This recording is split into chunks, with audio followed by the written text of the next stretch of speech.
Curling Avenue ধরে আগাতেই এই যে দূরে দেখতে পাচ্ছেন বিল্ডিং গুলো, এগুলো হলো বেশোর এরিয়া বলে। বেশোর মলের এরিয়াটা এখান থেকে শুরু হয়ে যায়। আর এই কার্লিং এভিনিউর উপরে আছে অনেক হালাল খাবারের দোকান, রেস্টুরেন্টস, গ্রোসারি স্টোর। আর ওই যে দূরে দেখতে পাচ্ছেন ওটা কিন্তু একটা ওয়াক ইন ক্লিনিক, এবং এখানে একটা ফার্মাসিও আছে, মক্কা ফার্মেসি। খুবই ভালো, ফার্মাসিও ভালো, ক্লিনিকও ভালো।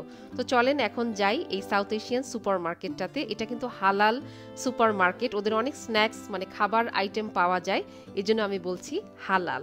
আর ওদের মশলার কালেকশনটা দেখেন, আমি কোনো স্পেসিফিক ব্র্যান্ডের কথা বলছি না, কয়েকটা ব্র্যান্ডই ওদের আছে, কিন্তু হিউজ কালেকশন। অটোয়াতে আমি যেই কয়েকটা গ্রোসারি মার্কেটে গিয়েছি, গ্রোসারি শপ, কোথাও আমি এত কালেকশন দেখি নাই, এজন্য আপনাদের সাথে একটু শেয়ার করছি। মানে অনেক ব্র্যান্ডের আছে এবং অনেক অনেক কালেকশন। অনেক দিন ধরে আমি বিহারি কাবাবের মশলাটা খুঁজছি, কিমা রান্না করব, তো আজকে এখানে পেয়ে গেলাম।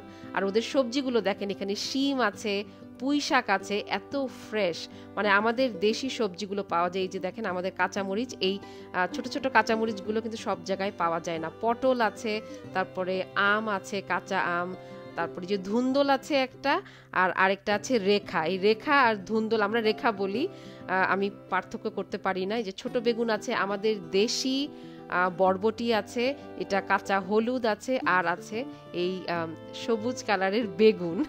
এই বেগুনটা দিয়ে মাছ খেতে কিন্তু খুব ভালো লাগে। এগুলো মনে হয় খুব সম্ভবত কলার মোচা। আর এই দোকানটা থেকে আমি সবসময় ডোসা ব্যাটার কিনি, ধোসা বলে, ডোসা বা ধোসা।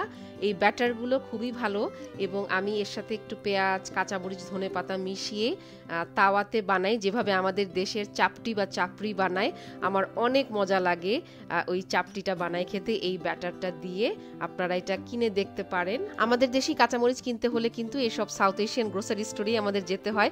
মেট্রোতে আমি দেখিয়েছিলাম না যে 75 গ্রাম কাঁচামরিচ আমি নিয়েছি $6। এখানে এতগুলো কাঁচামরিচ নিলাম মাত্র $2-2.5 দাম নিল।